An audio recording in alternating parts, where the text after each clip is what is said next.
everybody, it's Mage Captain Gilshanks. Welcome back to Let's Play Pokemon Platinum. Now we have a battle right here, and I do want to move things forward, so once again I'm going to be doing my screen shuffling shenanigans. Okay, we are back, and I actually had to go and heal up at the Poké Center because I was very low on HP and I was going against a Ponyta, which kind of sucks ass. I'm going to try to sneak past this guy because I'd rather fight him later, so in the meantime we are just going to go right over here and wait for him to turn around. Oh my god! I almost missed that chance there, okay. So we got an X special defense here. Needless to say, this is another temporary item that makes it so that you can actually boost your special defense in that one battle. And as soon as this guy turns around again, we're just going to make a quick sprint. Come on now. Thank you. Oh! Damn, I missed. Okay, that guy had like 3 Geodudes. It was like a friggin' Earth sausage fest. I don't even know what to call it. But I'm going to come up here now because at least we know that this guy goes via a random path here, so I should be able to sneak right by him. Excellent, is all fine and good, so nice. And I'm also going to try to sneak past this guy because I'm anticipating that I'm probably going to have to deal with random encounters. Yeah, I kind of thought so. I will see you guys in just a sec. Oh, so much cutting and it's only 3 minutes in. Okay, so I think I already kind of went over what the upload schedule is going to be. Not, you know, like strictly, and the reason why for that is because I'm not even going to be able to control it strictly, so no point making false promises already. But I will say this much, though. The uploads are probably going to be like every other day or so, just in the meantime, because while I'm in school, I just don't really have a lot of time in my hands. I tried to get a reduction of hours at work. My boss's idea of a reduction of hours is, okay, just work every night, except for, like, the specific nights you requested off, because Firey's actually coming to see me this weekend, so, that's gonna be pretty cool. I'm excited for that. But, the main issue there, and yeah, I'm gonna leave this battle on screen, because I'm kind of on a roll now. The main issue with that is the fact that I still have to work tonight, which is Tuesday through Thursday, and of course I had last night as well, so I have very little time here, to actually do this recording effectively. I do have some time on Tuesdays and Wednesdays, and that's pretty much when all of the recording is going to take place, or else there won't be anything at all. It's hard, man. I don't know how other people do it. It's really tough, honestly, between school and the part-time job. If it was only one of those two, preferably school, then I would be able to just, you know, have like a whole chunk of the day to finish things up, but it's just so difficult, and I really want to, you know, keep things under wraps for now. So yeah, we have finished that. Okay, so good, excellent. We've defeated Battle Girl Kelsey, and I don't even see, this is just so, like, monotonous because, I don't know, I feel like with other Let's Plays, I've had more to actually explain and talk about, but I feel like the gameplay's been very repetitive, so this might actually be a good opportunity for me to just start talking about other things for once. So, first things first, we're going to explore up here, because I'm sure they have some kind of an item or a blocked path, you know, items and blocked paths, same thing, you know, so it's all fine and good. Now, I think you could actually go inside this house here and heal up if you wanted to, but we're not going to do that. I'd rather come down here and pick up this item, which is a super potion. That's going to be very useful, seeing as how our Grotle is at that point where it has enough HP that the potions really don't do all that much. So instead, I'm going to come around here and grab yet another item. Excellent. Little goodies. So I will say this, though. Right now, I'm in the process of... Oh, wait, no, she didn't say me. Okay. I feel like I'm playing Metal Gear Solid here again. I probably already made that joke, but it's all fine and good. Right now, I'm at this sort of, a point where I really don't like where I go to school. It really sucks. So I'm in the process of actually transferring to a different school. And because of that, only 3 classes that I'm actually taking right now are even going to count, even though I'm technically enrolled in 6. As far as transfer credits go, and that's, you know, best case scenario, too, on top of everything else. I'm going to try Tackle here because I don't think that Razor Leaf is really going to give us any much of an edge at all, and at least Tackle does something. So yeah, I'm really not crazy about this school, honestly, and this is already my 4th year here, and, you know, I made the mistake of actually giving this school one more chance when I had an easier chance to transfer after last summer. I could have been at a different school right now. Because I'm actually going to talk to you guys a little bit about a story, because I feel like one of the things these videos really lack is personality. I've got the voice inflections, you know, I've watched enough Let's Plays to kind of figure out how that's supposed to work, and I've got the strategy as far as playing the games go, and I have a way to sort of make things entertaining even when I'm sucking horribly at the game, even if in the Sunshine Race it's via yelling. One thing I really lack, though, is the ability to talk about my little anecdotes. Because everyone has them, you know what I mean? Everyone has day-to-day things that go on in lives to talk about. Am I forgetting a move? I'm not even paying attention to the game, though, because as you can see, I'm not very used to this sort of thing. But yes! Oh my god, we finally got Bite! Yes, we actually have a competent move that's not Grass! Woo! That's almost as exciting as actually catching another Pokemon, I will say that much. But anyway, as I was saying, though, I first started at this university because it's the only school, it's one of only 2 schools in New Jersey that actually has courses in game design. That's what I originally wanted to go into. I was pretty into computers at the time, or at least I thought I was. Kind of changed my mind about that once I got there. And I thought that, you know, with my... damn it! I thought I already fought this guy. This guy wasn't the one with, like, the 8 million Geodudes. I thought that with my, you know, stronger background in computers, not computers, math, I should say, that programming wouldn't be that big of a deal for me. But I took my first computer science class. I remember it was September 2010, and, like, a couple weeks in, I was already like, I hate programming. I hate this major. So on and so forth. This sucks. I gotta switch my major. This, you know, because that was my first semester of college. Pretty much in a nutshell. Strangely enough, though, I had to take calculus and physics that same semester, and I was expecting to like calc, because I'm weird like that, I like math, and I was expecting to hate physics. Well, wasn't too far off from that. Liked calc, hated physics. It's all, you know, that's pretty much it. The one thing I wasn't anticipating was that I'd also hate my programming class. The physics and it was CS 100 I was taking. It was Python, which, for any of you guys who know programming, Python is like a joke. It's like such an easy language, too, on top of everything else. It's not even one of the real hardcore languages. And I was still having a hard time with it. I like to blame my professor, and because he really was horrible. I mean, honestly, like, I've even gone and rate my professors, and they have, like, the exact same opinion on the guy that I do. He's an old fart. I mean, honestly, no offense, but, like, nobody at the age of... So sorry about that, guys. My laptop was about to die, and that would have messed up this entire recording. So I'm sorry for all these random interruptions, but I will say this, though. Anyway, as I was saying, so, you know, this guy's like an old fart. He's like 75 years old. He doesn't know how to teach. He might know the subject, but he didn't even know Python. And he was trying to teach it to us. He knew other languages, and he's like, I'll just, you know, I know Java, or Java, as he used to like to say, because he had, like, this New York-ish accent. So yeah, yes, he was horrible, but that's no excuse for the fact that I could have worked harder and learned it if I really had an interest in the material, and I didn't have an interest in the material, so because of that, I, you know, decided to change my major.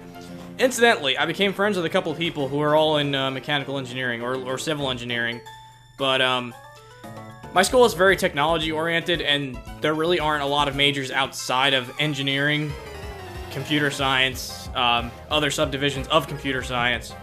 And there's an architecture school, and there's a small business school. That's basically it. That's all my school has. So as I was going... Oh my god, this poor little Piplup. As I was going through all this, you know, I was thinking to myself, engineering seems pretty damn cool, especially Mechie, as everyone used to... Or ME, or Mechie, or whatever you want to call it. You know, I suddenly gained this interest in robotics. In fact, I actually have a video. I ended up taking a class. I'm kind of spoiling the story a little bit here, but I ended up switching my major to mechanical engineering the following semester, and I had to take this class, like, Intro to Robotics.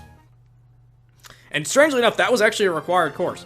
But in any case, I had to take it, and, you know, as I was going through the course, the final project was for 4 of us to get together and actually build an analog robot using we had to basically disassemble 2 remote-controlled cars and use other materials and actually build it into, like, a remote-controlled robot, so to speak. And I actually have that video. If you want, I can see if I can post it. I have it on Facebook, but if I can extract it from there, I could actually post it on here for you guys. Anyway, as I was saying, though, before we get rudely interrupted by these people, like, look, dude, I'm trying to make some progress here. Just let me pass, douchebag. Okay, anyway, as I was saying, though, oh wait, I forgot. We actually get Stupid Bitch Face on our team. This is, oh my god, this is something I'm really not used to. Talking about completely random stuff while I'm recording. It makes it very hard for me to concentrate on the game.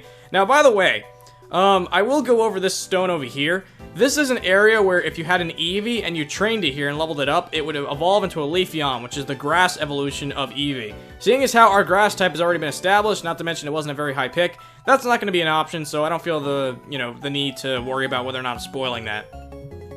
Now that we've taken care of all that, I'm going to show off, the fact that once we're in this area, we have a lot of double battles going on, and all the double battles are going to be with this Cheryl character that we have here, and I'm sorry, I should have been reading the dialogue and actually paying attention, but this is something I'll just have to get used to after a while, because this gameplay is rather repetitive, and to be constantly instructional would just get really dull after a while, so that's why I'm kind of changing it up a bit. But anyway, so yeah, she's always going to have a chance, and the one cool thing is that when you're partnered up with somebody in an area like this, your Pokemon is always going to be healed after every single battle, so it's really awesome, and it's a great way to grind, because you never have to worry about going back to the Poké Center. So areas like this, and there's going to be a few more areas like this throughout the game, they're fantastic areas to grind if necessary. I'm trying not to grind, though, because I don't want my Grotle to be too high of a level. You know, we don't want Sephiroth to be all friggin' powerful. The last thing I need is my Grotle learning Meteor and just wiping everything out. But as I was saying, though, so yeah, so I was in Meki for a while. And unfortunately, the way it kind of works is that you don't really take a lot of Meki classes until your 3rd year, which was last year for me. And I was taking like 5 and like nothing but 5 engineering classes. No more writing, no more math even. You know, I was actually done with that. And I hated it. I honestly hated every second of it. When I finally got into those real hardcore classes, I did not enjoy it at all. My math background, you know, helped me in those engineering classes as much as it did in my CS class, in my physics class, and in the same way in these engineering classes. In other words, it didn't help me at all. So I finally had this epiphany. Not even that semester, mind you. You'd think that would be the indicating factor, but no, it wasn't. Instead, like a moron, I stuck with it and registered for even more engineering classes that following spring, because I did pass and do semi-decently that first semester, that fall semester last year that I was talking about. But the spring semester, so what did I do? I had a few electives, so I decided to take some math classes, and I didn't like them necessarily, but I still like the idea of I didn't like them because of the professors, but that's a digression anyway. It finally dawned on me that, like, well, I really like math, and I keep thinking that I should use this math background to go into other things that are more applicable. So I was thinking, you know, physics, engineering, didn't really work. Before that, computer science, didn't really work, don't like programming. Finally hit me, why don't I just friggin' major in math? That's the one subject that I actually like. It's the one subject I agree with and actually get along with and don't have problems with. So I figure I might as well actually do that. So, long story short, I did that. And because of that, now I'm, you know, in the process of becoming a math major. But here's the issue. My school, of course, has a math major. I mean, there aren't too many schools out there that don't have math majors. But it's applied math. And I found out this semester that everything is based on computing. Because no matter what I do, I can't get away from the friggin' the more technical aspect of things. So what do I want to do with this degree? To be honest with you guys, I mean, I'd love to make it on YouTube. I'm going to be straight with you. I'd love for that to happen. And I'm not going to give up on that dream, because that is my dream, overall. But sometimes, you know, you can't just act only on your dreams, because this isn't a Disney movie, after all. So, in the event that I can't make it on YouTube, what I'd really like to do is teach math. Because I've had so many bad professors in the past, and bad teachers in high school, too, that, you know, I find myself subconsciously sitting there and thinking, I could do so much of a better job than this. And honestly, I know what it's like to not understand what the hell is going on in a math class. And because of that, I would actually have, like, you know what? We're actually starting to run low on time, and I want to get out of this forest. So I'm going to skip over this battle, and then we're going to continue that story. So, you know, so that's basically what I decided. And there's really not there's not a math education program at my school necessarily. So because of that, I'm actually going to transfer to a different school.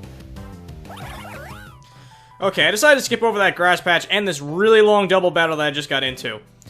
So yeah, needless to say, just for the sake of wrapping up the story before I get into any more random encounters, I decided to switch my major into math, but specifically math education, because I wasn't always really good at math, honestly, so I can relate to people that aren't necessarily good at it and explain it in a way that other people can't. I don't really understand the point of...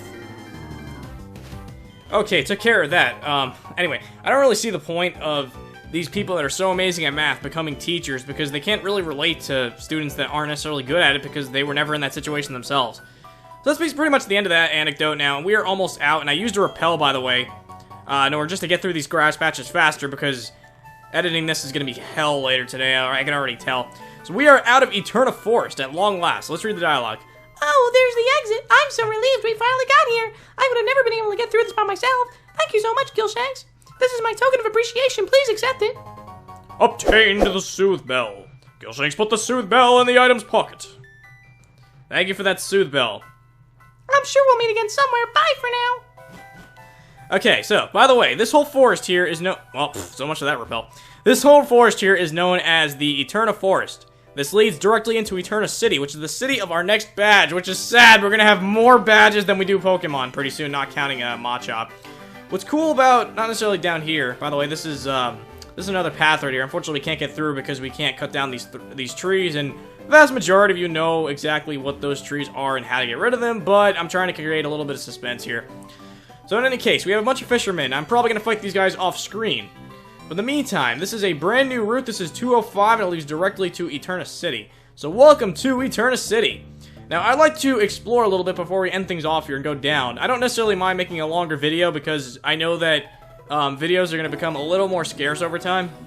So let's see what happens. Oh, cycling road is only for bicycles. We can't go down there because we do not yet have a bicycle. So hopefully we're going to be getting one of those soon. I want to explore the town a little bit because in the next episode I'd like to go straight to the gym or straight to whatever makes it so that we can actually go to the gym. Because as you can see, we have a galactic grunt here, and he's probably going to be a problem. Just giving you guys a little bit of foreshadowing. Oh! Look at this! Hey, Gilshanks! You came to see the Pokemon statue, right? I'll take you there. I was wondering when we were going to get our tour, because usually that's kind of like a common theme in every town, is that we get a little tour. Oh my god, we're running so far over time, though. Holy shit. Sorry for cursing. So this is a statue of... shaping our world, our time and space, in an intertwining spiral. Revered and Sinnoh are the Pokemon of time and space. Sinnoh's myth, its truth needs investigation. Pardon me, stand aside. Okay, that guy's a little creepy. If you remember, this is the same blue-haired guy from the lake. So interestingly enough, he's another recurring character. Oh hey! When we smacked together, a brilliant flash of inspiration came to me. An easy way to become a great trainer. Yeah, that. Alright, listen close. Make certain all your attacks hit. Avoid enemy attacks for sure. You do that, you'd never lose, and you'd be the invincible trainer. Anyway, go check out the Pokemon statue. See you around.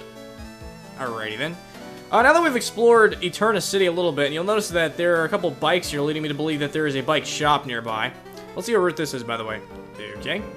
And I want to see what this route is. Okay, 211. That's not necessarily the route I was looking for. I'm trying to catch that Ralts, damn it. We have to wait until Route 208 before we're able to get that bastard. But in any case, we have explored Eterna City. We see that there is obviously some kind of a bicycle shop somewhere. Really? Oh my god, though, I'm trying to do an outro here. Pardon me, but what's your name? Oh, okay, hello, Gilshanks. I'll be sure to remember that name. My name is Cynthia. I'm a trainer just like you. I've been studying Pokemon mythology lately, just out of curiosity. And Gilshanks didn't even bother to give me a girly voice because I only have the one. Here in Eterna City, there is a statue of ancient Pokemon. Have you seen it already? According to myth, it was an extremely powerful Pokemon. Who knows, you may encounter something like it while you travel with your Pokedex. Oh, I know, try using this, it should be helpful. Obtained the HM01. Gilshanks put the HM01 in the TM's and Agent's pocket. I sound like the friggin' narrator from Legend of Korra. Remember, the hidden move Cut can be used in the field. It will let you go places that you were previously inaccessible to. That's important for filling up your Pokedex, right? Then luck be with you, young trainer. Oh, there's one last thing. Please give my regards to Professor Rowan. So in any case, now that we've explored Eterna City and we've been interrupted by a dialogue twice, I'm going to cut things off here because it's going to give me an unsettling feeling in my stomach if I upload too long of a video. So thank you guys for watching. In the next episode of Let's Play Pokemon, I almost said Sapphire, jeez. Oops. In Pokemon Platinum, we are going to take on the Eterna Gym, or we may not. But you'll see next time on the Gilshanks channel. See you guys next time!